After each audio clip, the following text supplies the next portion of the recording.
Antes de assistir, deixe o seu like, inscreva-se no canal e ative o sino para receber os nossos vídeos. Muito obrigado. Só esse programa de auxílio aos informais, que foi a primeira preocupação do presidente, e depois foi estendido também a outras áreas, só esse programa excede todo o valor de gastos discricionários desse ano. Ou seja, todas as despesas que todos os ministérios teriam esse ano, que estavam em torno de 95 bilhões de reais, apenas esse programa já excede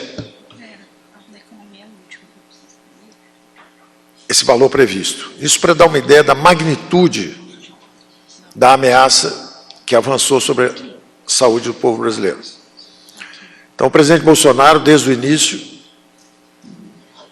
nos pediu que formulássemos programas que defendessem a saúde e o emprego dos brasileiros. Esse é um programa especificamente de defesa da vida e da saúde dos brasileiros.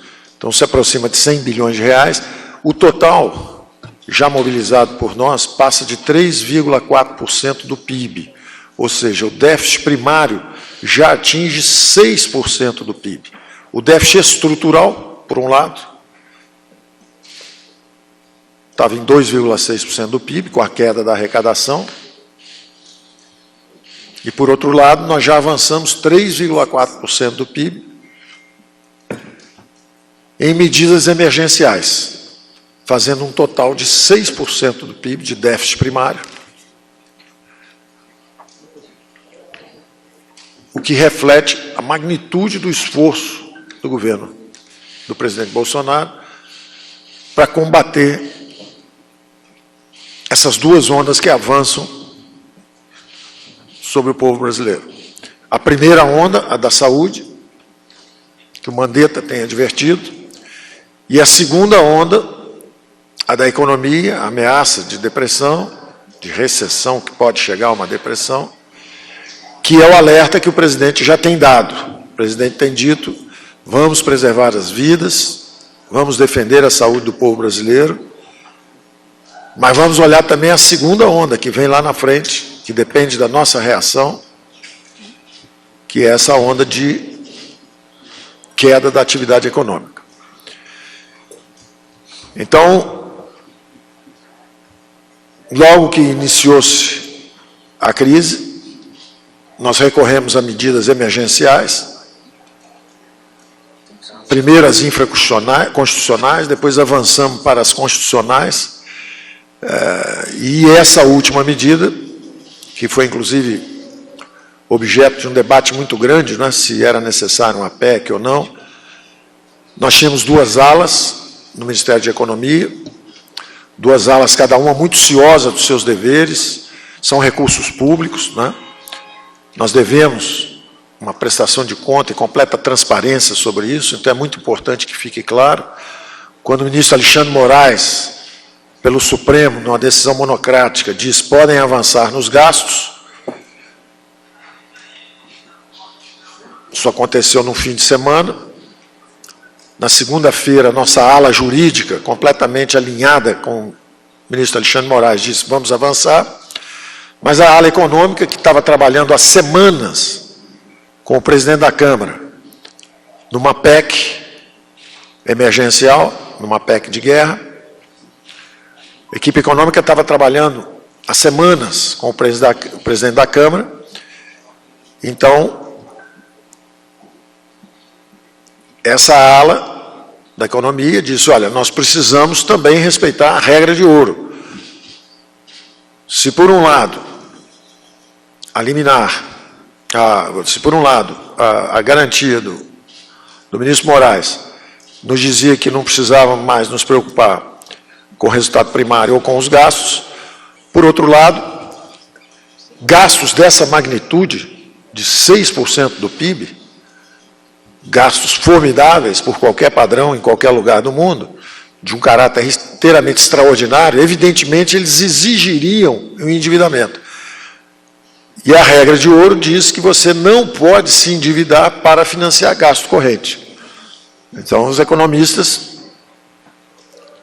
pediam exatamente que nós acelerássemos a aprovação da PEC de guerra, que tinha sido trabalhada junto pela equipe, junto com o presidente da Câmara, e nesse sentido, então, nós não só pedimos urgência na aprovação, como apoiamos não só a elaboração, vários capítulos lá foram levados por nossa equipe, pelo Banco Central, pela Fazenda, pela Economia, como também apoiamos e pedimos urgência. Nunca com nenhuma intuição de criar conflito entre poderes, muito ao contrário, temos uma história já de colaboração e gostaríamos que assim fosse, principalmente face a esse enorme desafio da saúde brasileira. Não é hora para busca de protagonismo, para oportunismo político, é hora de união exatamente para superarmos esses desafios. Então, eu passaria a palavra agora ao nosso ministro Onyx, porque é a cidadania que cuida da implementação do programa, da abrangência do programa. Quando nós começamos com a preocupação, principalmente em 38 milhões de informais, isso foi se expandindo, os valores foram subindo por atuação exatamente desse mecanismo democrático em que nós confiamos tanto.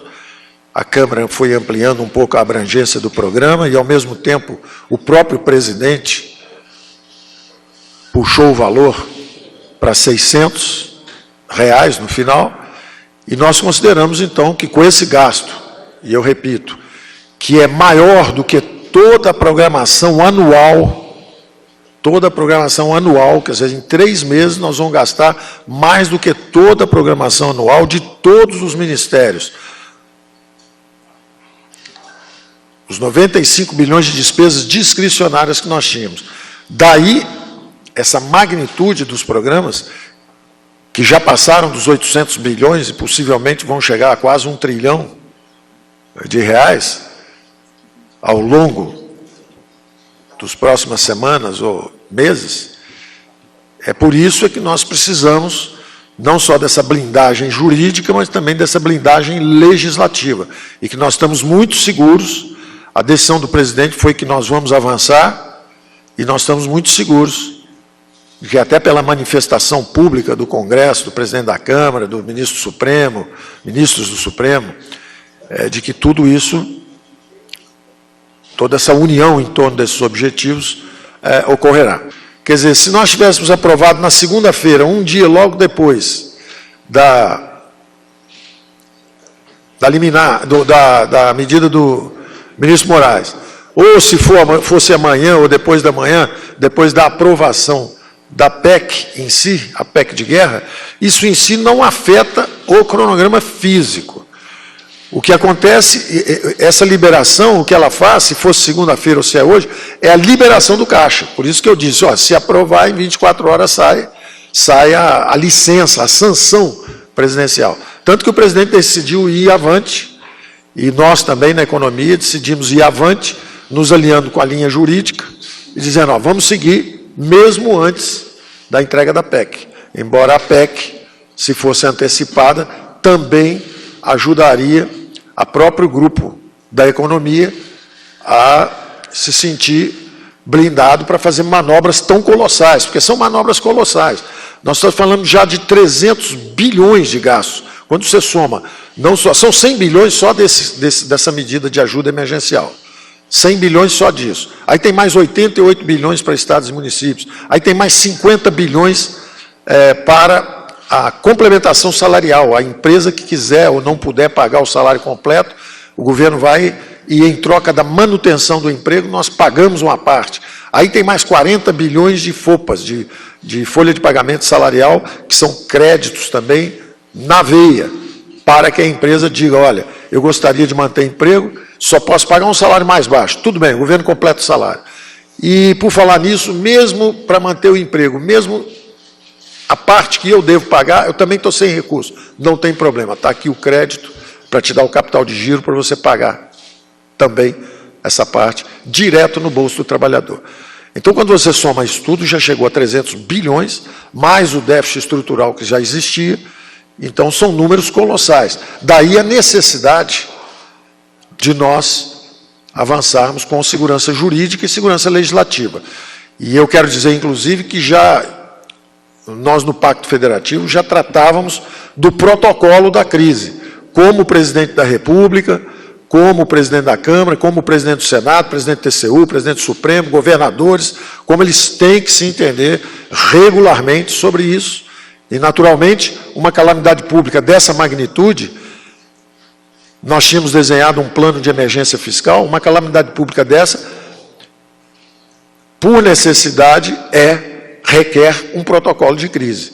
A direção dos poderes tem que estar coordenada, eles têm que estar conversando juntos, tem que haver uma descentralização de recursos. Nós já tínhamos mandado dinheiro o ano passado para a sessão onerosa, 11 bilhões,7, quer dizer, 3 vezes o plano Candir, que é o pedido dos governadores. Esse ano já mandamos vamos mandar mais 88 bilhões para estados e municípios. Então, nós já estávamos com a ideia de descentralização do recurso para fortalecer a Federação Brasileira para enfrentar todo tipo de desafio, inclusive esse. Daí nós rapidamente temos reagido a essa demanda. Quer dizer, pode parecer muita gente criticando, eu acho que até um pouco oportunisticamente, não é? Mas a grande verdade é que em 3 ou 4 semanas nós saímos de 0 para mais de 800 bilhões de recursos para os próximos 3 meses na economia. Então, qualquer crítica de que houve uma demora no programa e tal, eu considero oportunismo político. Eu não considero uma coisa séria. Eu não considero uma coisa séria. Eu acho que a atitude séria agora é nos ajudar a resolver os problemas. Não é ficar jogando responsabilidade para um lado ou para o outro. Então, eu peço a cooperação, e acho que teremos, pela gravidade da crise, e chamo atenção de novo para o tamanho, para a magnitude dos recursos que estão sendo mobilizados. Isso nunca aconteceu antes, nunca foi numa velocidade tão grande. Nós estamos fazendo as comparações internacionais. Nenhum país emergente fez um movimento tão rápido e com tanto volume de recursos como nós. E o período médio entre a formulação e a implementação das medidas está em torno do mesmo período nos Estados Unidos, que são um país relativamente eficiente na entrega de reações públicas a desafios de calamidades, porque eles têm muito mais experiência com isso. Tem calamidade toda hora lá, devido a mau tempo, vendaval, tornados, coisas desse tipo. Então, eu quero de novo dizer que nós temos um governo que está preocupado com todas as dimensões da crise, e inclusive já alertando para o problema econômico, que pode vir lá na frente, sem descuidar em nenhum momento do problema da saúde e do isolamento que é requerido no momento. E queremos dizer que o volume de recursos é formidável, nunca houve uma mobilização tão rápida de tantos recursos, e que nós estamos preparados para continuar atendendo emergências. E pedimos que haja sempre, evidentemente, essa atitude de cooperação que tem havido, tanto da mídia quanto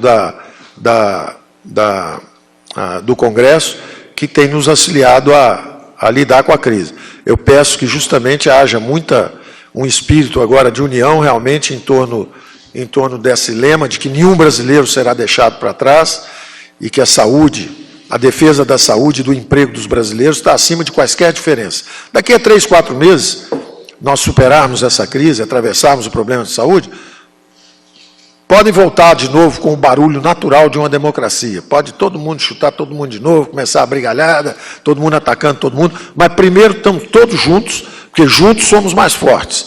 Todos juntos para resolver o problema da defesa da saúde brasileira. Ali na frente a gente volta a brigar de novo, porque democracia é barulhenta, tem sempre briga mesmo, com isso nós estamos acostumados. Mas eu acho que nesse momento de ameaça da saúde do povo brasileiro, não é o momento para tentar explorar politicamente quaisquer problemas que tenhamos.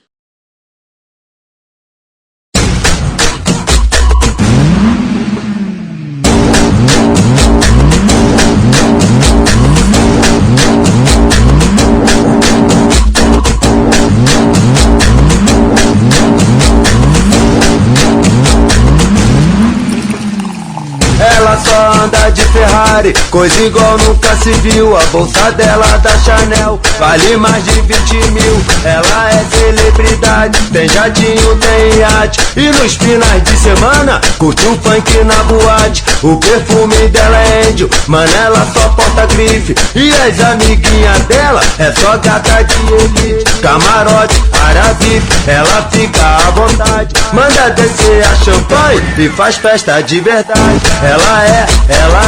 Ela é celebridade, tem jatinho, tem iate, e desfila de Ferrari. Ela é celebridade, ela adora uma night, ela só vive na vibe e desfila de Ferrari.